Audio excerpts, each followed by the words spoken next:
E aí, pessoal, tudo bem com vocês? Hoje nesse vídeo eu vou trazer uma continuação do último vídeo que eu gravei no meu canal, porém indo para uma esfera um pouco diferente, porque no último vídeo eu falei sobre finanças e o evangelho, que não é errado você prosperar, mas que você deve ter muito cuidado com o amor e apego às riquezas, pois é a raiz de todos os males, como diz a palavra. Porém, há pessoas que, de uma forma intencional, deturpam completamente isso. E dizem que você pode prosperar, que você tem que ser rico, isso e aquilo, mas são lobos devoradores, são cães gulosos que defendem isso extorquindo o dinheiro dos fiéis, obrigando os fiéis a dar o dízimo, vindo com aquelas falsas promessas, usando aqueles textos isolados, e eles mesmos enriquecem à custa da comercialização da palavra. E isso é uma abominação, é algo completamente errado, segundo as escrituras. E é isso que eu vou trazer aqui nesse vídeo de hoje. Uma coisa é a escassez, é realmente as pessoas acharem que é errado prosperar, é errado ser rico, é errado ter uma condição melhor. Tem pessoas que realmente acham errado isso, né? Eu falei no último vídeo. Agora, outra coisa é você ser contra o comércio da palavra. Só que esses falsos mestres, eles colocam que nós que denunciamos quem faz comércio com a palavra tem a mentalidade de escassez. Então, olha como que o engano é sutil e profissional muitas das vezes. Porque ser contra a comercialização da palavra, que nós vamos ver aqui, é algo sempre enfatizado na Bíblia, nada tem a ver com você ser contra prosperar, desde que você trabalhe honestamente, ou que você abra um negócio, seja bem sucedido.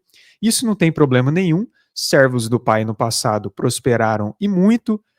José, Jó, Davi, Abraão, Isaac, Jacó, todos eram muito ricos e eles, mesmo assim, eram tementes ao Criador e não se corromperam com as riquezas. O problema é realmente quem faz barganha com o evangelho. Isso, desde a antiga aliança, sempre foi algo muito enfatizado como grave, tá? E quando eu falo contra o comércio da palavra, eu quero deixar claro algumas coisas. Primeiro, eu não sou contra uma pessoa que vende curso de outro conhecimento, de outra profissão. Sou contra, né? Porque a palavra também é contra isso. Pessoas que vendem curso ou só concedem um acesso exclusivo a quem der um valor monetário para ela, de uma forma assim obrigatória, né? Porque se a pessoa quiser fazer uma doação, uma oferta, também não tem problema. O problema é a pessoa cobrar uma taxa, cobrar um valor específico para conceder uma revelação específica e não conceder a pessoas que não dão esse valor. Esse que é o grande problema, tá? Então você vender curso da sua área profissional, não tem problema nenhum, tá? Só para deixar claro isso. E outra coisa, você adotar princípios bíblicos na sua profissão, também não tem problema nenhum. É a sua profissão, é o seu ganha-pão, você pode adotar princípios bíblicos e até é natural que um servo do Pai queira adotar princípios bíblicos em suas profissões. O problema, repito, são pessoas que comercializam a palavra, que cobram por aquilo que o nosso mestre nunca cobrou de nós, mas concede a nós gratuitamente. Quando eu falo gratuitamente, é óbvio que ele pagou um grande preço por nós, mas esse preço não envolve valores monetários físicos. Para termos acesso a ele, nós não precisamos pagar nada. É nesse sentido que eu quero dizer. Nós devemos, obviamente, doar a nossa energia de outra maneira, se sacrificando, renunciando à nossa carne. Nesse sentido, sim, com certeza, tá? Então, eu vou compartilhar o estudo com vocês, porque são muitos textos para a gente analisar. E cuidado, tá? Repito novamente: cuidado com quem adota esse tipo de comportamento. Cuidado com pessoas que cobram para trazer uma revelação específica, pessoas que negam trazer uma revelação específica gratuitamente e ainda dão a desculpa. Não, é uma forma de filtrar. Mas por que o filtro tem que ser dinheiro? Por que o filtro não pode ser preparo espiritual? Porque eles alegam, não, Yeshua, ele não trouxe a revelação para todos, ele só revelou o mistério para os seus discípulos mais próximos. Sim, é verdade, realmente tem revelações que não são para todos, mas o filtro que ele usou para trazer certas revelações mais profundas nunca foi monetário. Eu quero que você pegue algum texto na Bíblia e me prove que ele concedia revelações específicas cobrando um valor monetário para isso. Não tem base bíblica nenhuma, tá? Então as pessoas elas ficam inventando coisas que não existem na Bíblia, porque o filtro para se obter revelações era simplesmente o preparo espiritual de cada um. Quem o Messias via que era mais preparado, que era mais íntimo dele, ele trazia revelação, mas não tem menção nenhuma que ele cobrava um valor monetário para isso, tá? Porque isso, a gente vai ver aqui, é altamente condenado nas Escrituras. Então vamos aqui, eu vou compartilhar, tem muitos textos para a gente analisar, da Antiga, na Nova Aliança, tá? Primeiramente, claro, o princípio do trabalho desde o Éden, porque a punição para Adão, né, o texto é muito claro, depois de Adão e Eva cometerem o pecado, mas para Adão e para os homens especificamente, a punição é essa. No suor do rosto comerás o teu pão, até que tornes a terra, pois delas foste formado, porque tu és pó e ao pó tornarás.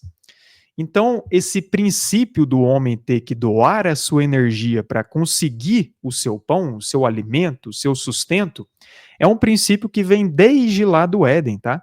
Então, todos os homens, é porque assim, hoje as mulheres acabam entrando no mercado de trabalho também, porém o ideal era que os homens é que fizessem isso. Eu sei que o contexto hoje é muito diferente, tem muitas coisas a serem analisadas, mas essa punição, né, essa ordem é especificamente para os homens, né? No caso, os descendentes de Adão, né? Todos os que vieram de Adão. Então, sim, é um princípio que vem desde lá do Éden, que nós precisamos trabalhar para trazer o sustento. Não tem base bíblica nenhuma de que, não, tá tudo bem você não trabalhar e você só viver à custa das ovelhas. A gente vai ver que não tem base bíblica. E por mais que havia os levitas, a gente vai ver aqui que era um contexto específico, tinha um porquê. É claro que existe o ministério de missionário, mas ainda assim, os apóstolos, como principalmente Paulo, que ele enfatiza mais em suas cartas, mesmo tendo o ministério, ele preferia trabalhar, tá bom? Então a gente vai analisar isso com mais detalhes, mas é um princípio que vem desde o reino. E é claro que quando eu falo sobre o comércio com a palavra, nada tem a ver com ofertas, certo? Porque ofertas é algo que a gente vê que era muito comum na comunidade primitiva. Tanto que aqui em Atos 2, verso 45, menciona que eles recebiam lá, né, as pessoas que se convertiam vendiam suas propriedades e bens, distribuía o que eles receberam para todos da comunidade primitiva, né? Na verdade, eles davam para os apóstolos distribuíam para suprir a necessidade de cada um, a ponto de ninguém passar por dificuldade. Então era algo muito proporcional. Bem contrário do que a gente vê nessas empresas religiosas, onde tem um líder que está lá ganhando muito bem e os fiéis continuam na pobreza, continuam passando por dificuldades. É um sistema completamente oposto à forma que era na comunidade primitiva. Aqui em Atos 4 também menciona, né, que não tinha ninguém necessitado, que eles possuíam campos e casas, vendia, trazia o dinheiro do que fora vendido e colocava à disposição dos discípulos, e o dinheiro era dado a cada um segundo a sua necessidade. E aqui em 2 Coríntios 9 fala sobre a oferta que tem que ser algo genuíno, cada um contribua conforme propôs em seu coração, não com tristeza ou necessidade, pois Deus ama a quem dá com alegria. Então fica muito claro aqui que sim, as ofertas haviam, mas as ofertas eram para atender a necessidade da comunidade e não eram ofertas para somente enriquecer um líder. Porque até nessa questão de ofertas, tem pessoas que também vão distorcer. Tem líderes que ficam pedindo oferta toda hora, sendo que eles nem precisam. Eles pedem porque eles querem enriquecer à custa das ovelhas. Essa que é a verdade, tá? São esses cães gulosos que buscam enriquecer, não trabalhando de uma forma honesta, mas realmente barganhando com a palavra. É muito diferente uma coisa da outra. E ainda, como eu falei, alegam que a gente que denuncia isso tem mentalidade de escassez, porque não é errado prosperar. Olha como é que eles distorcem as coisas, e tem pessoas que ainda replicam esse argumento falacioso, tá? Então, sim, a oferta é algo bíblico. Uma pessoa que tem um ministério, ela pode receber ofertas, mas sempre foi algo muito voluntário. Ela não tem também que ficar cobrando oferta todo, igual, por exemplo, você tem um canal no YouTube, você ficar todo vídeo, não, me dê oferta, me dê oferta. Não, isso já é errado, isso já é forçado. Tem que ser algo muito voluntário, de acordo com o coração da pessoa. Porque sim, você doa sua energia, não tem problema você receber por você doar. Mas tem que ser algo voluntário. Não é você que pode cobrar ou somente seletivizar para quem te paga dinheiro. Esse que é o problema. Ficou claro isso? Então, sim, eu mesmo já recebi ofertas, mas eu não fico pedindo por aí. Dá quem sentir necessidade, quem quiser contribuir, quem não quer, tá tudo certo. A mensagem vai continuar sendo espalhada, a pessoa vai continuar tendo acesso gratuitamente, certo? Então, que fique muito claro tudo isso, tá? Agora vamos para a questão dos dízimos até a gente chegar na questão do comércio com a palavra, né? O dízimo realmente é bíblico, tá? Só que o dízimo na antiga aliança era para os levitas. Tanto que em Números aqui fala: aos filhos de Levi dei todos os dízimos de Israel por herança. Aí aqui em Deuteronômio vai ter uma revelação bem interessante que os dízimos não era dinheiro, tá? Tanto que comerás os dízimos do teu cereal, do teu vinho, do teu azeite. Então os dízimos eram, na verdade, alimentos que eram dados para os levitas, tá? E não só os levitas, como também os necessitados, como a gente vê aqui, ao levita, ao estrangeiro, ao órfão e à viúva. E detalhe, tinha o dízimo também a cada 3 anos, tá? Então, nas instituições religiosas, o dízimo é dado todo mês, sendo que na Bíblia tinha o dízimo de 1 ano e tinha um dízimo que era dado a cada 3 anos, e era alimento, e não era dinheiro. Então, olha como que eles distorceram completamente a questão dos dízimos. E como eu falei, era dado para os levitas, por quê? Porque havia as 12 tribos de Israel.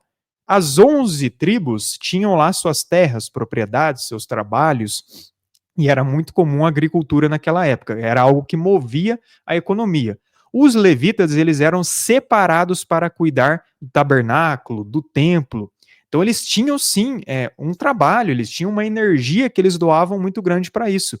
E como já tinha as outras tribos que trabalhavam, que tinham suas terras, eles davam para os levitas a 10ª parte da colheita dos alimentos, já que os levitas, eles dedicavam a sua vida para cuidar dos serviços do tabernáculo e do templo, né, além das ofertas, a cuidar realmente dos serviços sagrados. Então, para os levitas, realmente, era dado a 10ª parte da colheita dos alimentos, e como nós vemos no texto, de ano em ano ou de 3 em 3 anos. Não era todo mês, não, tá? Então, é outro ponto para a gente analisar também. Então, fica claro aqui que o dízimo era dado para quem? Para pessoas que precisavam do dízimo para sobreviver. E não para líderes que já têm uma vida confortável. E como eu falei, era alimento, era algo para mantimento. E não era dinheiro para ficar enriquecendo o líder. Então é muito diferente do modo que é nessas instituições religiosas dos dias atuais, tá? É claro que o princípio do dízimo, ele vale sim para os dias atuais, no sentido de você pegar 10% do que você recebe, pode ser dinheiro, mas você distribuir, não alguém que não precisa, você distribui ou para alguém que tem um ministério ou para alguém necessitado, que realmente precisa de ajuda. Não é para alguém que já está ali com uma vida confortável e que ainda fica forçando você a dar o dízimo para ela. Então, isso que é um engano absurdo, tá? E outra coisa, o dízimo em dinheiro e dessa forma que nós vemos hoje na Igreja Católica, mas eu percebo que até mais nas instituições evangélicas, só passou a ter no terceiro concílio de Macon em 585 depois de Cristo. Só você pesquisar, tá? Isso tem informações aí na internet. Ó, a gente pode pegar aqui na Enciclopédia Britânica, eu não entrei aqui no link específico, mas na Enciclopédia Britânica, Católica, você pode ver aqui, ó, teve esse concílio de Macon, na França, e aí teve algumas instituições, e uma delas, a excomunhão por não pagar o dízimo. Ou seja, quem não dava o dízimo para a Igreja Católica a partir desse terceiro concílio de Macon, era excomungado da denominação. Então, olha como que eles começaram realmente a barganhar a palavra. Tanto que eles tinham aquele negócio de vender um pedacinho do céu, você já deve ter ouvido falar nisso, né? Porque eles começaram até a fazer esse tipo de coisa, tá? Então, aqui também na Enciclopédia Católica, a gente vê mais exatamente, né, eles falando sobre isso. Vou até aproximar aqui um pouco para que vocês consigam ver. Aqui vai falar, ó, a legislação positiva mais antiga sobre o assunto parece estar contida na Carta dos Bispos, reunidos em Touros, em 567, e nos cânones do Concílio de Macon, em 585. Com o passar do tempo, encontramos o pagamento de dízimos tornado obrigatório por decretos eclesiásticos em todos os países da cristandade. Aí a igreja considerava isso como um pagamento divino, mas perceba que antes não era obrigatório, só passou a ser obrigatório a partir desse terceiro concílio de Macon. Então, a partir dessa época, já começou uma grande corrupção e realmente uma barganha, um comércio com a palavra. Nos dias atuais, o que a gente vê muito é, como eu falei, ou essa forçação de barra para a pessoa querer impor que você deve dar oferta ou que você deve dar o dízimo, isso tanto dentro do sistema religioso como também fora, eu percebo que tem isso, tá? Assim como também tem pessoas que vendem curso e só concede o acesso exclusivo a conhecimentos sagrados somente a quem te pagar um valor específico. E isso sim é algo bem errado, como eu falei, tá? Então tem comércio de diversas maneiras, fora as pessoas do meio gospel que fica cobrando para pregar. O problema não é você pedir uma ajuda para a pessoa arcar com as suas despesas. Por exemplo, você é convidado para ir para outro estado. Aí a comunidade que te convidou, ela pode pagar um hotel para você. Isso é errado? Não, não é errado, mas tem que ser algo voluntário, não é? Apesar de que a gente vai ver que Paulo ele preferiu abrir mão desses direitos, mesmo tendo, tá? Mas não é errado, você não estaria pecando por fazer isso, da pessoa te convidar para pregar em algum lugar e arcar com as despesas lá, sei lá, de hotel, de viagem, isso aí não tem problema. Agora, o problema é você cobrar para pregar. Não, o meu cachê é 2.000, é 3.000 para eu trazer a palavra divina. Isso é um absurdo. Não preciso nem comentar o porquê. Esse que é o ponto, certo? Então, isso é muito comum hoje nessas instituições religiosas, principalmente no meio gospel.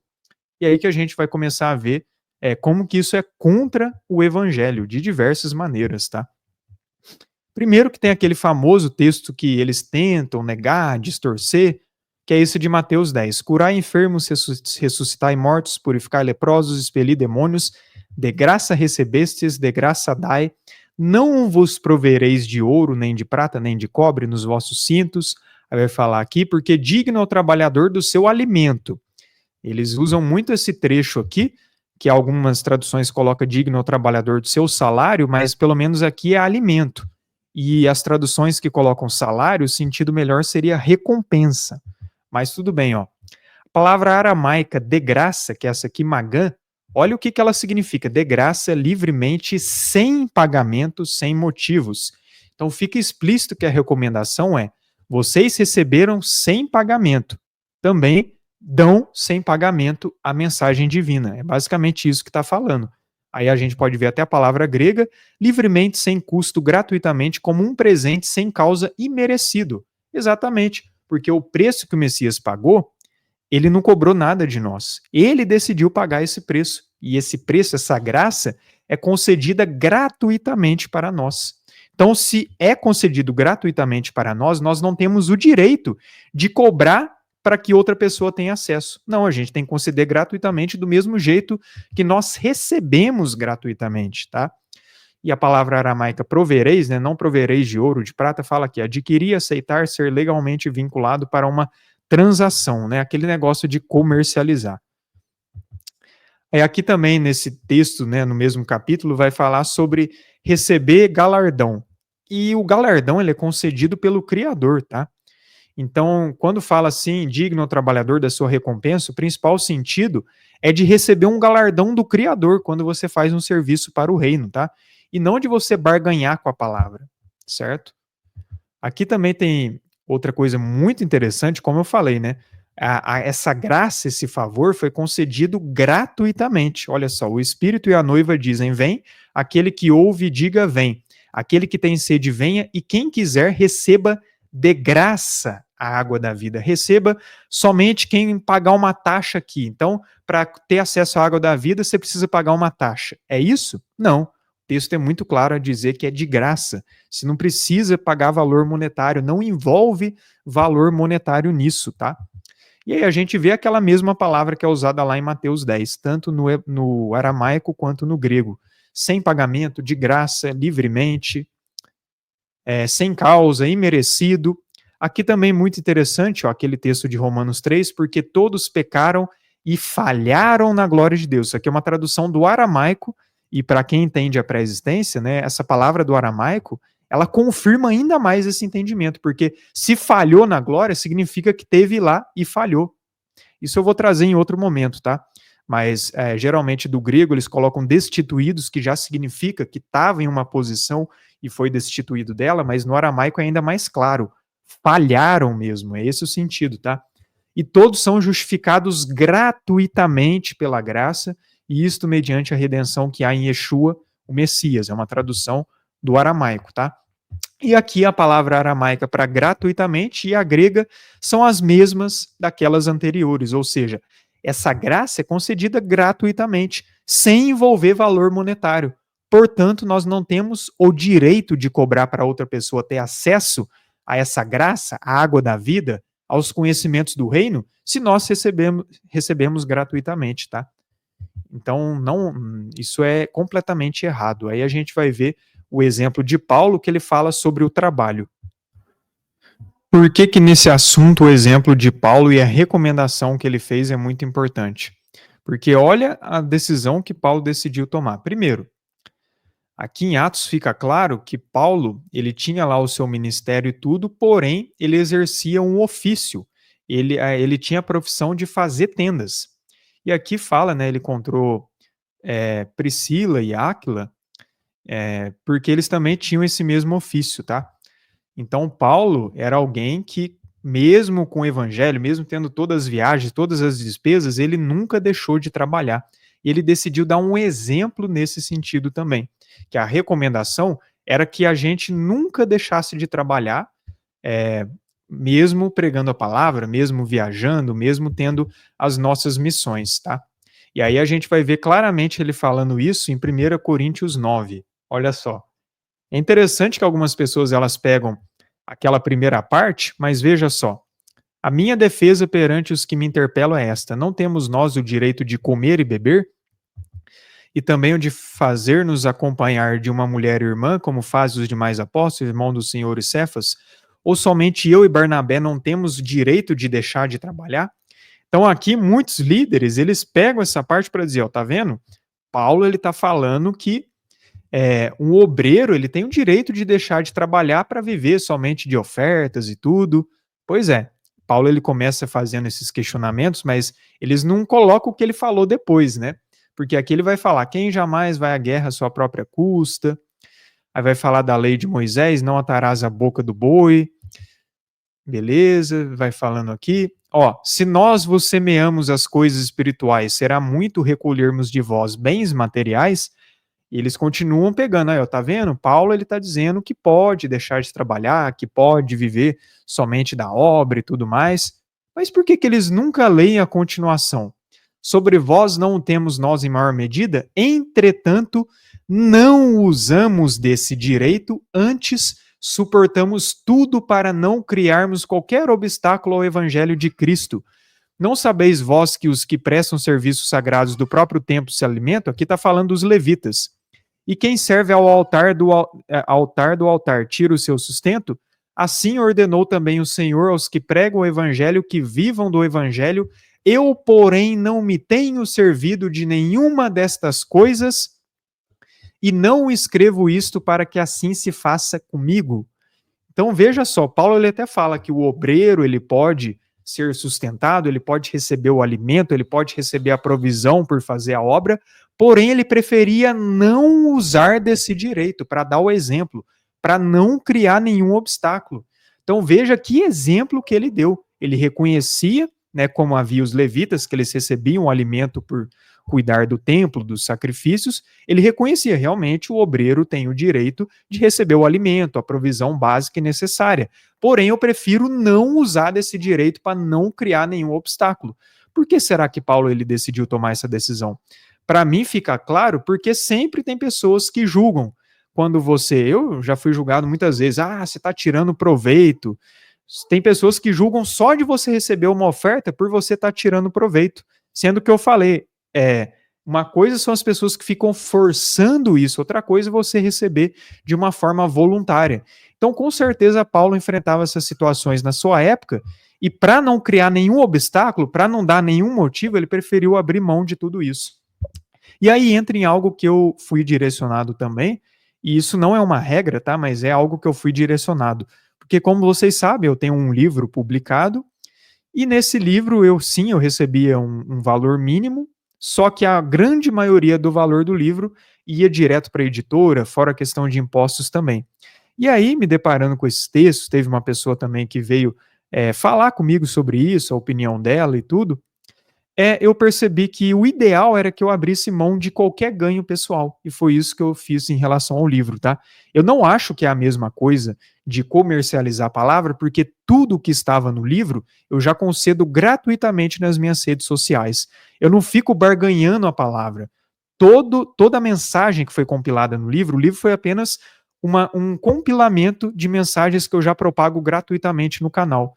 Então, por mais que eu recebesse um valor, não era da mesma maneira de pessoas que cobram para conceder uma revelação específica. Porém, como eu falei, né, analisando também esse exemplo de Paulo, eu acredito que o ideal foi sim abrir mão disso para não criar nenhum obstáculo, porque tem pessoas que vão querer dizer que está comercializando, que está tirando proveito. Então, para evitar esse tipo de coisa, eu preferia abrir mão, como o próprio Paulo também deu o exemplo que o ideal é abrir mão, porque aí evita das pessoas ficarem, se sentirem, ele está querendo tirar proveito, porque tem pessoas que sempre fazem isso, mas não por causa das pessoas, mas porque realmente isso facilita a propagação do evangelho e evita de criar esses obstáculos que pode contribuir para pessoas ficarem desconfiadas ou descredibilizarem a genuinidade do nosso ministério, tá?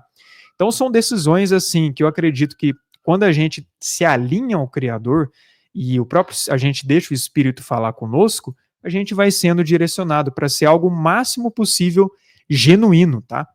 Então foi uma decisão que eu tomei, tá? Hoje em dia é claro que existe um valor que você precisa pagar pelo livro, porque a editora cobre, porque não tem como não cobrar. Tem pessoas que nem isso entendem, mas essa é a realidade do mundo que a gente vive, né? Existe todo um trabalho para produzir o livro, né? Existem pessoas que trabalham com isso, tá? Então tem que ter um valor, não tem como não ter. Agora, ganho pessoal, eu decidi abrir mão e decidi somente ter ganhos envolvendo o meu próprio trabalho, envolvendo o meu próprio suor, como fala lá para Adão, certo? E a gente vê que Paulo ele foi muito exemplar nesse sentido. Tanto que não só nessa recomendação de 1 Coríntios 9, como em outras, ele fala a mesma coisa. Ele fala que a exortação não procede de engano, de dolo. Aí ele vai continuar falando. A verdade é que nunca usamos de linguagem de bajulação, como sabeis, nem de intuitos gananciosos. Aqui está falando nitidamente de pessoas que barganham com a palavra. E ele está deixando claro que ele nunca usou desse intuito, que sempre foi algo muito genuíno, tá? Então veja só, embora pudéssemos, como enviados de Cristo, exigir de vós a nossa manutenção, ou seja, que mais uma vez ele falando, ora, como nós somos servos de Cristo, né, nós temos todo um desprender de energia por esse trabalho, que realmente qualquer pessoa que tem um ministério sabe como que a gente desprende, como que a gente doa energia, como que isso desgasta muitas vezes, como que a gente enfrenta muitas batalhas espirituais, então realmente é compreensível as pessoas quererem contribuir, você receber ali uma provisão básica. Então, Paulo ele fala sobre isso, né? Ele poderia fazer isso, porque sim, é um trabalho assim, que envolve muito esforço. Mas olha o que ele fala na continuação. Porque vos recordais, irmãos, do nosso labor e fadiga e de como noite e dia, trabalhando para não vivermos à custa de nenhum de vós, vos proclamamos o evangelho de Deus. Então aqui mais uma vez ele dá o exemplo aqui em 1 Tessalonicenses 2, de que embora há esse direito, ele prefere trabalhar e trabalhar muito para não ser sustentado por ninguém, tá? Porque é a melhor maneira de dar o exemplo para os de fora. Porque a pessoa que não entende essa questão de energia, de doar, de receber, como eu falei, elas tendem a julgar mesmo. Tende a qualquer coisinha ela achar que a gente está querendo tirar proveito e tudo. Então, Paulo com certeza enfrentava isso na época dele. Ele preferiu abrir mão de qualquer direito, de qualquer benefício, para que ninguém pudesse ousar dizer alguma coisa do tipo. Porque quando a gente abre mão de tudo, a pessoa não vai ter o que falar. Por isso que eu acredito que é o ideal, por isso que eu fui também confrontado em relação a isso. Porque quando você decide mesmo abrir mão de qualquer benefício, aí a pessoa não vai ter o que falar. Ela vai ver, não, realmente essa pessoa, ela está fazendo isso de forma genuína, tá? Então, Paulo, ele preferiu trabalhar, suar pra caramba no seu trabalho, né? Assim como aqueles que andavam com ele, para não viver à custa de ninguém em relação ao evangelho. Aqui mais uma vez ele vai falar: exortamos, consolamos e admoestamos para viverdes por modo digno de Deus que vos chama para seu reino e glória. E tem mais um texto também em 1 Tessalonicenses, no capítulo 4, que ele dá o exemplo nesse sentido também. Que ele vai falar: a vontade de Deus é a santificação, que vos abstenhais da prostituição, preservem o corpo em santificação, em honra. Aí vai falar: ninguém ofenda nem defraude ao seu irmão. Defraudar também envolve esse negócio de tirar proveito, essas coisas. Então, continuando. Aqui nos versos 11 e 12, ele enfatiza ainda mais: e que vos esforceis por viver em silêncio, e em tratar dos vossos próprios negócios, e em trabalhar com as vossas próprias mãos, como vos ordenamos, para que andeis de bom exemplo para com os de fora, e não vos necessiteis de coisa alguma. Então, mais uma vez, ele enfatiza a importância de trabalhar com a própria mão para dar um bom exemplo para quem é de fora, para quem é de dentro, e também para que não fique passando necessidade, porque querendo ou não, a pessoa que não trabalha, ela sempre vai depender do esforço de outra pessoa.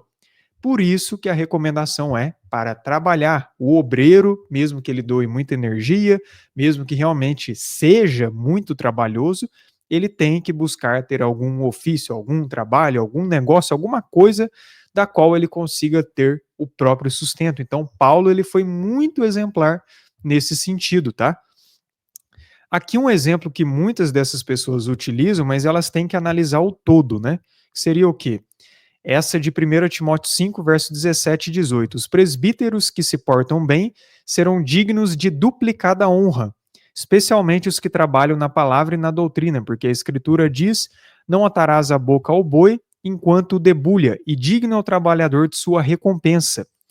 A maioria das traduções geralmente coloca salário, tanto que tem pastor que recebe salário, vive, né, de receber salário da denominação religiosa, mas o sentido principal dessa palavra seria recompensa, tá?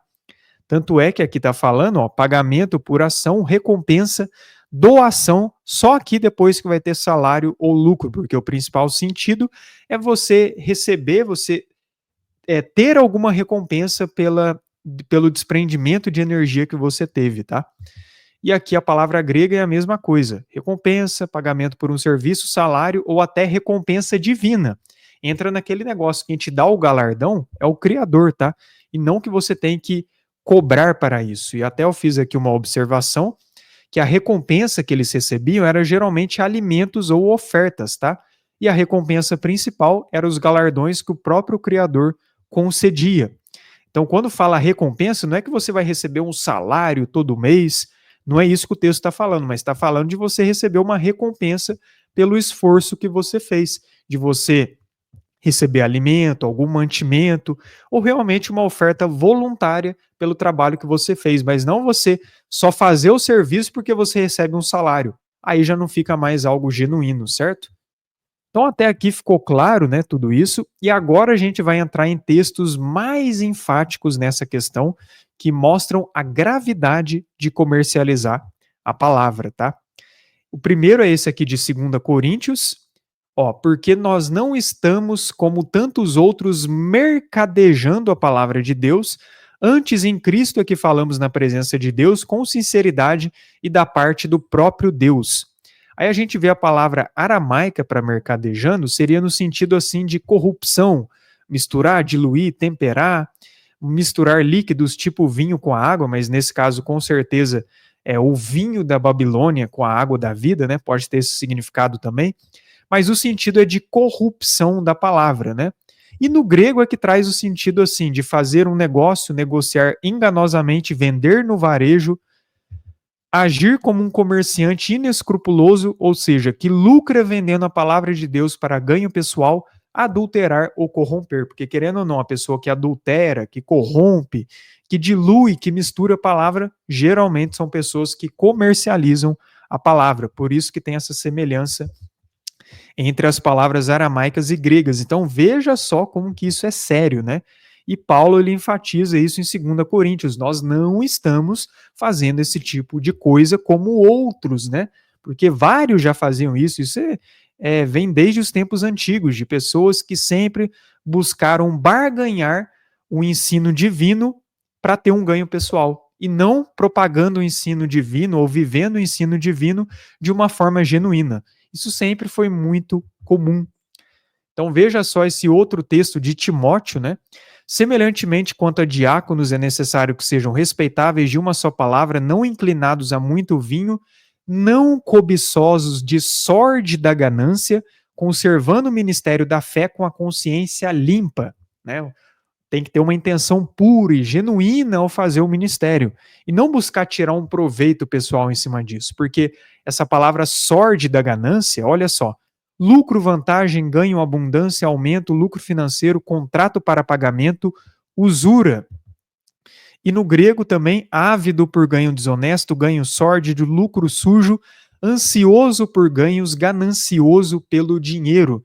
Então fica muito claro aqui que os diáconos e qualquer pessoa, né, qualquer obreiro do evangelho, não pode ser cobiçosos desse tipo de lucro, não visando o lucro ao fazer o seu serviço, tá? Aqui em 1 Pedro, mesma coisa. Exorta aos ministros que estão entre vós, pois eu também sou ministro e testemunha dos sofrimentos de Cristo e participante da glória que se há de revelar. Apacentai o rebanho de Deus, que vos foi confiado, pastoreando-o espiritualmente, não por força, mas voluntariamente, nem por torpe ganância, mas de todo o coração, indicando algo genuíno. Não vivais como dominadores sobre o rebanho, mas como bons exemplos para ele. Aqui, mais uma vez, torpe ganância é a mesma coisa lá de Timóteo, de sórdida ganância, né? São as mesmas palavras. Então veja só que aqui é muito claro que aqueles que têm um ministério de pastorear as ovelhas, tá? Até porque pastor mesmo é só o Messias, tá? Aquele que dá a vida pelas ovelhas, o bom pastor. Mas tem pessoas que têm sim um ministério de pastorear um rebanho, não como um cargo, um ofício como é nessas empresas religiosas, mas realmente como um ministério, tá? Existe sim esse ministério, esse dom de você auxiliar ovelhas, novos convertidos, mas tem que ser algo voluntário, não algo que você busca tirar o proveito ou você só faz porque você recebe. Não, você tem que fazer de todo o coração, como é falado aqui nesses textos, tá? Tem mais um também, Pedro, olha só, ele falando que um dia haveria isso, e nitidamente, esses dias de hoje, isso se encaixa demais. Muitos seguirão as suas práticas libertinas e por causa deles será inflamado o caminho da verdade, porque muitas pessoas se apostataram da fé, abandonaram o caminho, ou nunca se converteram. Por quê? Por causa desse tipo de picaretagem em nome de Deus. Então isso é muito sério, tá? Movidos por avareza, farão comércio de vós com palavras fictícias, para eles o juízo lavrado a longo tempo não tarda e a sua destruição não dorme. Então veja a ênfase na punição que esses lobos sofrerão, tá? Por isso que essa questão de comercializar a palavra é muito sério. Principalmente aqueles que realmente querem tirar proveito na cara dura mesmo, porque tem pessoas que realmente acreditam que não é errado. Elas estão erradas do mesmo jeito, mas não como esses que realmente são gananciosos e querem tirar proveito, né? Esses são piores ainda. E aqui fala: farão comércio, ganhar, fazer negócio, explorar. E no grego, comercializar, fazer negócios, comprar e vender, fabricar mercadorias, explorar, engajar-se em comércio, escambo, investimento. Então veja por meio dessas recomendações, né, das cartas de Pedro, de Paulo, como isso é grave, como isso é sério, e que qualquer obreiro que faça o serviço do Messias tem que fazer algo voluntário, e o ideal é que ele trabalhe para que ele tenha o próprio sustento, para que ele não passe necessidade, e quando ele for fazer a obra, ele não faça visando lucro, não faça visando dinheiro. Recebendo ou não, ele vai fazer de forma voluntária. Essa é uma forma de separar aqueles que estão fazendo o serviço de forma voluntária e aqueles que só estão porque recebem. Porque os que só estão porque recebem não fazem de coração puro, já têm um coração malicioso, um coração maculado de querer de alguma maneira tirar proveito. Então isso separa muito bem aqueles que fazem o serviço de forma genuína e aqueles que não fazem, tá? E agora a gente vai chegar num texto-chave em cima desse assunto, que só através do aramaico, que é a versão mais original da Nova Aliança, que a gente consegue chegar nesse tipo de conhecimento. Primeiro que aqui em Lucas 11:52 é nitidamente falando, né, dos escribas que tiraram as chaves da ciência ou do conhecimento, não entrastes e impedistes os que estavam entrando.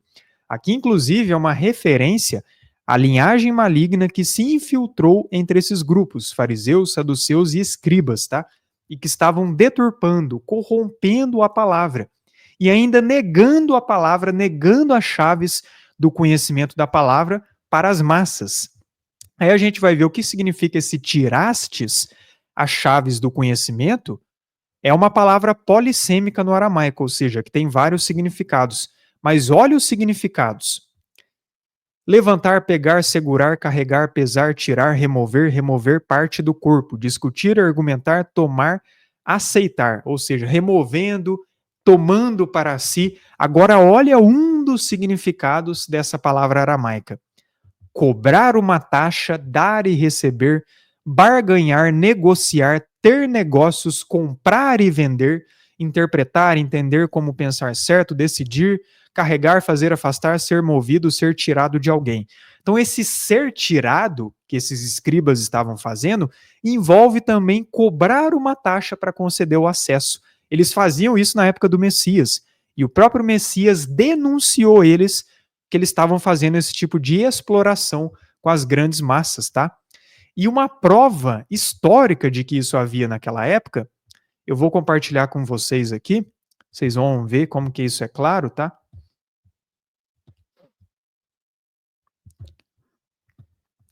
Ó, Hillel, para quem não sabe, é aquele rabino da Beit Hillel, né, que era uma vertente do farisaísmo, vertente da qual tinha uma relação muito forte com os ensinamentos de Yeshua, né? Já falei sobre isso também, mas quando Yeshua denunciava os fariseus, quase sempre eram os da Beit Shammai e não da Beit Hillel, que eram muito mais alinhados com ele, tá? Então Hillel era um sábio da época, um dos rabinos mais influentes, né? Quem fundou a Beit Hillel, e ele veio de uma família muito pobre, tá? Então ele tinha muita dificuldade e tudo. Agora, olha o que, que ele passou naquela época. Ó, Hilelo Velho nunca considerou usar o dinheiro em outra coisa que não fosse o estudo da Torá. Numa sexta-feira ele não encontrou trabalho, sem poder pagar a taxa de entrada, teve sua entrada negada na sala de estudos de Shimaia e Avtalon. Ou seja, havia naquela época uma taxa que eles cobravam para ter acesso a estudos da Torá. Então, olha que sério isso. E Hillel, né, foi alguém, como ele veio de família humilde, era alguém que realmente buscava seguir a essência da Torá. Com o passar do tempo, ele aboliu isso, tá? Ele lutou contra essa taxa que havia e ele aboliu isso com o passar do tempo. Tem até na continuação vai falar que depois de um tempo ele conseguiu abolir essas taxas para conceder o acesso aos estudos da Torá de uma forma muito mais voluntária, de uma forma que atingisse mais pessoas, tá? Por isso que ele atraiu muitos estudantes, como é falado aqui. Ele não tinha tantos como a Beit Shammai, né? Isso é outro ponto a se destacar, mas ele é alguém que lutou seriamente contra isso, enquanto que na Beit Shammai já era muito mais comum essa taxa de cobrar para estudar a Torá. Então veja que sério e como que essa palavra aramaica que eu compartilhei com vocês, vós tirastes as chaves do conhecimento, tem essa aplicação de barganhar com as chaves do conhecimento, só concedendo para quem pagar uma taxa. Então isso era feito na época do Messias e ele denunciou a classe que fazia isso, tá? Então olha que sério é esse tipo de coisa. Por isso que não dá para a gente relativizar esse tipo de comportamento, porque sempre foi algo muito grave e já havia na época dele. E o Messias sempre foi contra isso. Tanto é que aqui, em João 2, aqui não é que eles estavam barganhando a palavra necessariamente, né? Só que eles estavam fazendo comércio em um local que não era para fazer comércio. Esse que é o ponto. E aqui a gente vê uma passagem, talvez a passagem onde mostra o Messias mais irado, né? Muitas pessoas até assustam com a atitude que ele tomou, mas sim, ele pegou tipo um chicote, quando ele viu esses cambistas lá no templo que vendiam bois, ovelhas e pombas, e começou a sair metendo chicote mesmo para expulsar as pessoas. Pegou as mesas, derramou a mesa no chão, derramou o dinheiro e ainda disse: Tirai daqui estas coisas, não façais da casa de meu pai casa de negócio, casa de comércio. Talvez foi a menção que ele ficou mais irado de todas, tá? Então olha como que ele era contra esse tipo de coisa, como que isso era grave e já havia na época dele. Igual eu falei, nesse caso, eles não estavam comercializando a palavra em si, mas estavam no local inapropriado para fazer comércio. Eles estavam no templo, que era o local de adoração, não é? Jerusalém também era a casa do Criador, era Jerusalém, porque tinha também ali no templo, tinha o Santo dos Santos, né? Por isso que é chamado também da casa do Criador, porque ele descia com a sua Sheriná, com a sua presença divina no Santo dos Santos. E nessa parte de fora do templo, que era um local sagrado, que não era para ter comércio, eles estavam fazendo comércio. Por isso que o Messias ficou tão irado dessa maneira, tá? Então olha só como que isso é grave. E aqui a gente vê a diferença do bom pastor, que é ele, né, Yeshua, o bom pastor dá a vida pelas ovelhas, e o mercenário que não é pastor. Então, esses que ficam se denominando pastores nos dias atuais, não são pastores, tá? Primeiro, porque eles não têm esse dom, porque o pastor, né, vamos dizer, a pessoa que tem o dom pastoral, ela faz de uma forma genuína, e pior, né, eles ainda tiram proveito, eles ainda se passam por aquilo que eles não são. O mercenário que não é pastor, a quem não pertence às ovelhas, vê vir o lobo, abandona as ovelhas e foge. Então o lobo as arrebata e dispersa. O mercenário foge porque é mercenário e não tem cuidado com as ovelhas. Eu sou o bom pastor, conheço as minhas ovelhas, elas me conhecem a mim, assim como o Pai me conhece a mim. Eu conheço o Pai e dou a vida pelas minhas ovelhas. Então o bom pastor, o verdadeiro pastor, dá a vida pelas ovelhas. O mercenário não está nem aí, ele só quer tirar proveito das ovelhas, igual esses cães gulosos dos dias atuais. Aí a gente vê a palavra mercenário, são justamente pessoas que recebem para ter esse ofício, tá? São pessoas que não fazem o ofício de uma forma voluntária, mas elas querem tirar algum proveito. Esses, quando vem a dificuldade, eles abandonam as ovelhas, não estão nem aí. Agora, o verdadeiro pastor, que é Yeshua, ele dá a vida pelas ovelhas e ele não cobra taxa para seguir ele, não, tá? Tudo foi feito sempre de uma forma muito genuína. Aí a gente vê, por isso, dessa questão de cães gulosos, isso já havia lá no passado, como eu falei. Olha a recomendação de Isaías, né? No caso, a exortação. Tais cães são gulosos, nunca se fartam, são pastores que nada compreendem, todos se tornam para o seu caminho, cada um para a sua ganância, todos sem exceção, mostrando que isso já havia lá naquela época. E a palavra hebraica, ganância, betzá, ganho injusto, ganho desonesto, lucro, pilhagem, ilícito, cobiça, e a palavra grega da Septuaginta também tem esse sentido. Cobiça, defraude, tirar vantagem, obter um ganho, ganho impróprio, abuso. E aqui a gente vê mais uma menção de uma pessoa que tentou comprar o dom que os apóstolos tinham com dinheiro. E olha a repreensão, a exortação que ele recebeu, no caso esse Simão aqui, ó. Vendo, porém, Simão que pelo fato de impor os apóstolos as mãos, era concedido o Espírito Santo, ofereceu-lhes dinheiro propondo. Ou seja, ele achava que pagando ele ia receber o dom, como se o dom do Criador fosse concedido através de dinheiro. Olha o tipo de exortação que ele recebeu. Primeiro ele falou, né, concedei também a mim este poder para que aquele sobre quem eu impuser as mãos receba o Espírito Santo. Pedro, porém, lhe respondeu, o teu dinheiro seja contigo para a perdição, pois julgaste adquirir por meio dele o dom de Deus. Não tens parte nem sorte neste ministério, porque o teu coração não é reto diante de Deus. Arrepende-te, pois, da tua maldade e roga ao Senhor, talvez te seja perdoado o intento do coração, pois vejo que estás em fel de amargura e laço de iniquidade. Então olha como que é sério a pessoa que acha que vai receber um dom divino ou que vai barganhar envolvendo o dinheiro para receber um dom divino. E hoje a gente vê tantos absurdos, né, nesse meio gospel envolvendo isso. A tua vitória chegará. Aí tá lá, R$ 200 para você obter a suposta vitória. Você está debaixo de maldição, você pode ser liberto da maldição. R$ 500 para você ser liberto da maldição. Deus vai te dar a recompensa. R$ 500 para dar a recompensa. Ah, gente, é sério. É tanto absurdo. E essas pessoas realmente acham que vão ficar impunes, mas não vão. O preço é alto por fazer esse tipo de picaretagem, esse tipo de absurdo em nome de Deus, tá? O preço é alto, é muito sério fazer isso. Era justamente o que a linhagem maligna começou a fazer e induziu outras pessoas a fazer. O Messias, ele foi muito duro com eles por causa disso, porque eram pessoas que estavam no nível de maldade tão grande que você via realmente que eram pessoas que não queriam saber em nada do reino dos céus. E hoje a gente vê isso também. E mais absurdo ainda são as pessoas que falam, eu vou revelar o teu CPF. Gente, isso é feitiçaria, adivinhação. E tem gente achando que isso tem alguma coisa a ver com o evangelho. Tem nada a ver com o evangelho. É pura picaretagem, é pura malandragem, para não dizer outra coisa, tá?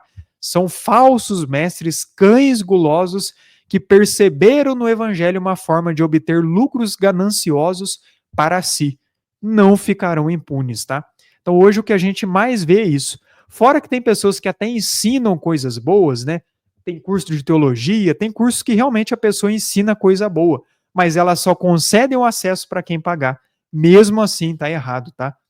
Ah, não, tal revelação de tal conhecimento, eu vou te conceder, desde que você me pague. Se você não me pagar, esquece, você não vai ter o acesso ao conhecimento. Aí o dinheiro sendo filtro fica algo muito injusto. Por quê? Porque vamos supor que uma pessoa ímpia tenha dinheiro, ela vai lá e paga para ter a revelação. E uma pessoa justa que não tem dinheiro não vai ter a revelação, sendo que o parâmetro não deveria ser dinheiro, mas sim o próprio coração da pessoa, a aptidão espiritual da pessoa. Veja como que é injusto isso, não é mesmo? Então, o dinheiro nunca pode ser filtro para obter revelação ou acesso a um conhecimento específico ou um acompanhamento específico. Não pode ser. É muito errado isso, tá? Aqui em Neemias, mais uma vez, não é que eles estavam comercializando a palavra, mas no Shabat, que era um dia que não era para trabalhar, eles estavam fazendo comércios, tá? Inclusive também no templo lá em Jerusalém. Outra coisa muito séria, né? Tanto que olha o que aconteceu aqui, né? Aqui fala, né, do que eles faziam. Que mal é este que fazeis profanando o dia do Shabat? Acaso não fizeram vossos pais assim, não trouxe o nosso Deus todo este mal sobre nós e sobre esta cidade? E vós ainda trazeis ira maior sobre Israel profanando o Shabat. É por causa desse tipo de coisa que houve tantos juízos lá em Israel. Então, isso sempre foi algo comum e sempre foi algo condenado e sempre foi algo que trouxe um grande juízo para as pessoas. Só que tem um detalhe também. Isso, inclusive, eu já falei e continuo enfatizando. Falsos profetas, falsos mestres é a punição para falsos servos. Por quê? Porque as pessoas que se deixam enganar por esses falsos mestres, no fundo, é porque elas também têm desejos gananciosos, porque elas caem na lábia dos falsos mestres, que vai ser rica, que vai prosperar, e que para prosperar ela precisa doar uma quantia para o falso mestre. Por quê? Porque a pessoa também tem intuitos gananciosos. Por isso que ela é enganada pelos falsos mestres, porque a pessoa que realmente está alicerçada, ela consegue perceber, ela consegue discernir os espíritos, tá? Então, o fato de ter tantos falsos mestres por aí é porque tem muita gente que diz ser serva, carrega o rótulo de serva, mas na verdade não é. Então, tudo também é uma questão de causa e consequência, tá? Por isso que esse evangelho fermentado tem tantas pessoas, e o evangelho puro e simples, a gente vê que são poucos que realmente se interessam de buscar pela obediência, pela santidade. Quando fala sobre isso, poucas pessoas querem saber. Agora, vai falar de conhecimentos ocultos, vai falar de promessas falsas, vai falar de apocalipse, sensacionalismo, aí pronto, enche de pessoas, né? Então, isso sempre foi algo muito comum. E para encerrar esse vídeo, eu queria também trazer um conceito bem interessante, que essa questão de fazer comércio de forma mais profunda representa até um comércio de almas, tá? E a Bíblia fala sobre isso. Primeiro, aqui em Ezequiel 28 fala de Satanás, nitidamente, né? Lúcifer, perfeito eras os teus caminhos, até que se achou iniquidade em ti. Agora, olha que interessante, na multiplicação do teu comércio, se encheu o teu interior de violência e pecaste. Então, o que aconteceu? Satanás, ele foi o primeiro que começou a se corromper por esse tipo de comércio. Por quê? Porque no reino dos céus, muitas pessoas não sabem, mas há comércio, empreendedorismo. Esse tipo de coisa é um reflexo do que há no reino. Só que no reino é tudo de uma forma muito justa, de uma forma muito voluntária, genuína. O primeiro que começou a querer tirar proveito para si foi Satanás. Por quê? Porque a adoração que era para o Criador receber, e ele era alguém que realmente controlava isso, ele recebia a energia de adoração, o ministro dos louvores, né? Ele tomava conta dessas coisas. Ele começou a usurpar esse tipo de energia, esse tipo de recompensa que era para ser dada ao Criador, para si e para aqueles que decidiram segui-lo, deixando a balança desproporcional. Porque no reino dos céus, todos são supridos de uma forma muito voluntária, nunca falta para ninguém. Esse negócio de privilegiar uma classe e faltar para grupos menores começou com Satanás. Então ele foi o primeiro que começou a fazer esse tipo de coisa na multiplicação do comércio. Aí começou a profanar, começou a privilegiar, doar mais recompensas, dons, energias para ele, para os seus e para outros que realmente precisavam deixar de lado. E provavelmente ele começou realmente a cobrar, né, tipo assim, para esses de menor hierarquia, dar energia para ele conceder alguns privilégios. Então ele foi o primeiro que começou a fazer esse tipo de coisa, tá? Então tudo que a gente vê, toda essa profanação que há, é reflexo daquilo que começou com Lúcifer e aqueles que seguiram ele, tá? E aqui em Apocalipse 18 também tem um relato muito interessante que fala, né, sobre a grande Babilônia, a grande meretriz, e fala aqui o seguinte, né, sobre a queda dela. Sobre ela choram e pranteiam os mercadores da terra, porque já ninguém compra a sua mercadoria. Aí vai falar todo tipo de mercadoria que esses mercadores da terra vendiam, né? Aí olha a descrição final da mercadoria que eles tinham: de escravos e até almas humanas. Olha que sério isso, tá? Então esse negócio de vender a alma para o diabo, tem gente que fala que isso é teoria da conspiração, que não existe. Sim, isso existe, tá? Isso é muito real, é muito sério. Muitas celebridades, muitos famosos, muitas pessoas em troca de receber os reinos da terra, os privilégios da terra, elas vendem suas próprias almas. E nesse texto a gente vê nitidamente isso. É por isso que fala de que adianta ganhar o mundo inteiro e perder a salvação de sua alma, porque uma alma tem um valor gigantesco para o Criador. E Satanás e os seus agentes são pessoas que fazem isso no sentido muito mais amplo, comércio de almas, em outras palavras, tá? Assim como tem esses líderes gananciosos que fazem comércio, né, barganha com a palavra, esses demônios, esses anjos caídos e o próprio Satanás, eles fazem comércios de almas, porque a alma, ela é um bem mais valioso do que qualquer riqueza que há nessa terra. Então eles querem atrair o máximo possível de almas para si. Por quê? Porque quanto mais almas para si, em tese, né, mais poderosos eles ficam. É claro que a gente sabe que eles já são derrotados, né, no mundo atemporal, porém eles fazem isso sim.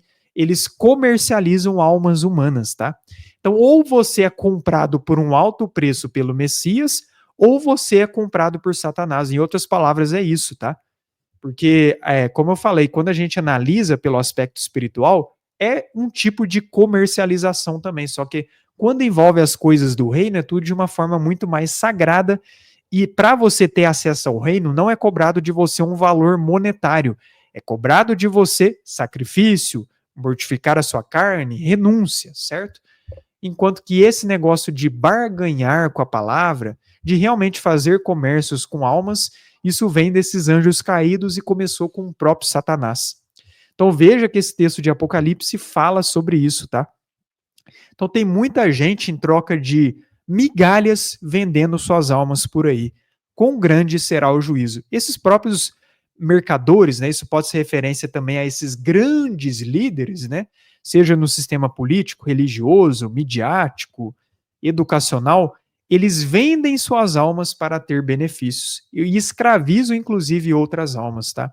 O preço é alto, como é falado aqui, porque um dia Satanás vai cobrar deles, né? E aí, Satanás e seus agentes, eles não estão ali para privilegiar a pessoa. Uma hora, ele vai requerer um preço, e esse preço vai ser alto. Por isso que é muito importante nós estarmos alicerçados no Criador e cada vez mais firmes nele, né? Aqui também é interessante que fala, né, da igreja lá de Laodiceia, que é morna e tudo, eles se consideravam ricos, mas com certeza por quê? Porque eles tinham muitos bens materiais, só que no sentido espiritual, eles eram pobres, cegos, nus e miseráveis. E aqui vai falar o tipo de galardão que eles realmente precisavam comprar: ouro refinado pelo fogo, vestiduras brancas. Isso que realmente importa. Como eu falei no último vídeo, você pode até ter riquezas terrenas, mas o principal são as riquezas espirituais. E quando você trabalha com almas humanas, quando você serve almas, quando você quer ganhar almas humanas para o reino, você vai estar ajuntando para si tesouros celestiais que são imperecíveis, enquanto que pessoas que estão é, investindo a sua energia vital, o seu dinheiro somente em recursos terrenos, em bens materiais, tais pessoas só estão ajuntando galardões terrestres e não galardões celestiais. E seus galardões terrestres são perecíveis, tá? Então tem todas essas aplicações aqui. E por fim, eu queria mostrar para vocês também que você deve ter cuidado com traduções tendenciosas. Por que eu estou falando isso? Porque tem líderes gananciosos, né? Eles sempre querem tirar algum proveito, sempre querem arrumar algum motivo. Eles usam essa tradução de Gálatas 6,6, que está escrito o seguinte: o que é instruído na palavra, reparta de todos os seus bens com aquele que o instrui. Aí eles falam: ó, tá vendo? Você que está sendo instruído por mim na palavra, você tem que doar seus bens para mim, né? Mas não como os apóstolos faziam, de distribuir para toda a comunidade, não. Eles retêm os bens para si. E eles usam essa passagem, essa tradução para defender isso. Só que quando a gente vai ver no próprio grego, tá? Nem aramaico também, mas no próprio grego, não tem isso, tá? Isso é uma tradução tendenciosa que provavelmente escribas que tinham esse intento malicioso resolveram fazer. Mas quando a gente pega a primeira tradução do grego para o inglês, de William Tyndale, que foi feita em 1526, olha como que o sentido original do texto é bem diferente. Aquele que é instruído na palavra, sirva a ele, ensinando-lhe todas as coisas boas. Não tem nada a ver de repartir com bens aí. Aí está falando de um trocar com o outro o ensino da verdade divina. Se aprendeu com a pessoa, busque ensinar a pessoa também, ou busque servir a pessoa com coisas boas. Não tem nada a ver aqui com repartir os bens ou doar os bens para o líder ganancioso e você ficar sem nada. Não tem nada a ver com isso. E no aramaico também, obviamente, aquele que é ensinado a palavra se torna participante com aquele que ensina todas as coisas boas. Nenhum momento está aqui, reparta os bens com aquele que o instrui. Então, em alguns casos, tem traduções tendenciosas que esses líderes vão usar, tá? Aquela de Malaquias 3,10 também tem algumas traduções que são meio tendenciosas, que falam estão roubando a Deus, mas o sentido principal seria estão excedendo na medida, tá? Mas essa exortação não era para os fiéis, eram justamente para os sacerdotes que, em vez de distribuir os dízimos para os necessitados, estavam tomando para si. Então, esses líderes corruptos, eles falam que quem não dá o dízimo está roubando a Deus, mas na prática aquela exortação é para eles, tá? Era para sacerdotes que não estavam distribuindo para os fiéis ou para os necessitados, estavam retendo para si. E o sentido é aqueles que excediam na medida e não roubavam, tá? Mas enfim, vocês conseguem perceber como que é sério esse negócio de comercializar a palavra? E repito mais uma vez, oferta, receber algo de forma voluntária não tem problema. O problema são pessoas que barganham com a palavra. Por quê? Porque para você ter acesso ao reino, é te cobrado um valor monetário? Não é. O Messias, ele cobrou um valor monetário para se sacrificar para você? Não, não cobrou. Ele cobra outro tipo de doação de energia, mas não envolvendo monetário, tá? Do mesmo jeito, você pode cobrar de outra pessoa. Ah, você quer que eu te conceda uma revelação específica? Quero ver se você é um servo do Pai. Quero ver se você busca a santidade. Nesse sentido, você pode sim não compartilhar certas revelações para todo mundo, porque nem todo mundo tem o preparo. Aí você faz um teste com a pessoa para ver se realmente ela é preparada. Nesse sentido, tudo bem. Agora, cobrar uma taxa para conceder a revelação, aí já é algo absurdo, tá? Então, cobrar uma taxa para receber revelação, cobrar para pregar, vender curso concedendo um acesso exclusivo a certos conhecimentos somente para quem te pagar, tudo isso envolve essa questão de comercialização da palavra. E vocês viram aqui, eu nem preciso ficar dizendo muito mais como isso é sério, como isso é grave e que nós devemos sim exercer o ministério de forma voluntária, genuína e com coração puro, sem buscar ficar tirando proveito. Mesmo que você receba algo de uma forma voluntária, você não está cobrando para conceder o conhecimento. Você apenas está recebendo porque realmente é um fluxo de energia, tá? Isso eu acredito sim que o Criador usa pessoas às vezes para nos abençoar, porque a gente abençoa essas pessoas e o Criador como a gente recebe um galardão dele, ele usa outra pessoa para nos abençoar. Nesse sentido, sim, mas como eu falei, é um fluxo muito voluntário. Não tem nada a ver com esse negócio de cobrar uma taxa ou de conceder o acesso somente a quem te dá um valor monetário. Ficou claro essa diferença? Ficou claro como é grave essa comercialização da palavra? E repito, isso nada tem a ver com escassez ou que você não possa prosperar. Se você tem um negócio, se você tem um trabalho, prospere, busque ter boas condições financeiras, isso não tem problema. No último vídeo eu mostrei sobre isso. O problema são pessoas que barganham com a palavra, que comercializam o ensino sagrado do qual nós recebemos gratuitamente, tá? Ah, mas as Bíblias hoje a gente tem que pagar um valor monetário. Pois é, mas não foi o Criador que ordenou isso, não. É o sistema dessa terra que começou a fazer dessa maneira. Porque antes, lá em Israel, não era feito assim. Era concedido gratuitamente a todas as pessoas. E quando começou a ter esse negócio de taxa, Hillel foi alguém que lutou contra isso e com certeza Yeshua e os apóstolos também lutavam contra isso, tá? Porque eles nunca fizeram isso, tá? Então não é porque o sistema da Terra faz que a gente vai fazer da mesma maneira. A não ser naquele negócio que eu falei, que você vai escrever um livro e a editora tem que cobrar um valor, porque não tem como não cobrar. Então, nesse sentido, realmente não tem como, tá? Tem pessoas que realmente não conseguem entender isso, mas se você for fazer um livro físico, é impossível não ter um valor específico, mas que pelo menos, né, pelo menos o direcionamento que eu tive, não busco ter nenhum proveito pessoal, justamente para não dar motivo, tá? Então tem muita coisa a ser analisada, eu acredito que ficou claro aqui o intuito desse vídeo, espero que realmente gere valor e que gere um alerta, tá? Pessoas que ficam cobrando a palavra, que comercializam a palavra, dificilmente são pessoas que fariam o serviço que elas fazem se não cobrasse a palavra.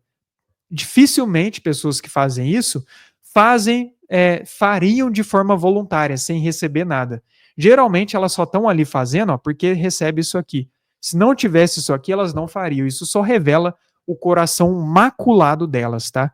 Porque o obreiro tem que fazer o serviço de forma voluntária. Paulo e os apóstolos deram aí um grande exemplo nesse sentido, tá?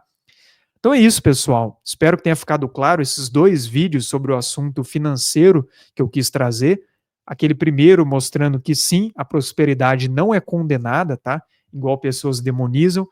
O que é realmente condenado na Bíblia é comercializar a palavra. E sim, muitos líderes religiosos e até pessoas fora do sistema religioso fazem isso nos dias atuais e serão punidas de alguma maneira. Principalmente os que fazem com intuitos gananciosos e sabem que estão enganando e querem tirar proveito, tá? Esses sofrerão grande juízo do Criador. Eu até queria compartilhar alguns vídeos aqui, mas do jeito que o YouTube do jeito que esses líderes gananciosos, quando eles são expostos, eles tentam censurar a gente de todas as maneiras. Então, eu não vou compartilhar no YouTube, mas talvez eu compartilhe no Telegram, no grupo do WhatsApp ou até mesmo nos stories do Instagram. Mas tem um aí que fez uma vez, nossa, é um absurdo, né? Além daqueles famosos que a gente já conhece, o de chapéu, o morcego, né? Que é outro, assim, psicopata, né? Para não dizer outras coisas. E, enfim, tem aquele lá que fica se envolvendo com a política também. Eu não vou falar o nome deles, mas vocês sabem quem eu tô falando, né? Malacheia, morcego, o Santiago. Esse povo aí a gente já sabe qual é o intuito deles. Mas tem pessoas menores que também são assim. Que são, por exemplo, tem uma vez que ele pegou um relógio, parece que foi assim, ele recebeu um relógio Rolex, ou seja, a pessoa doou o relógio Rolex para a igreja, né, porque a igreja não é isso que eles dizem. Aí ele recebeu o relógio Rolex, aí o que ele fez? Não, ó, eu recebi aqui o relógio Rolex.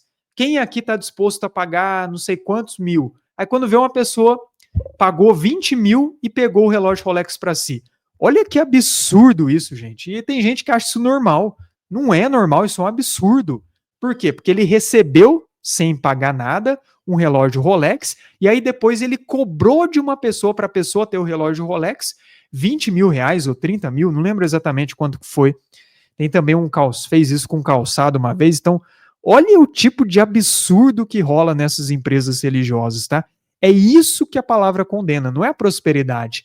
É você prosperar, entre aspas, porque a prosperidade bíblica não envolve você fazer coisas erradas, extorquindo das ovelhas, enquanto que as ovelhas continuam lá na pobreza, continuam passando dificuldades. É tudo de uma forma muito desbalanceada, né? Então é isso, pessoal. Espero que vocês tenham discernimento, que vocês provem os espíritos e, acima de tudo, confiram na palavra.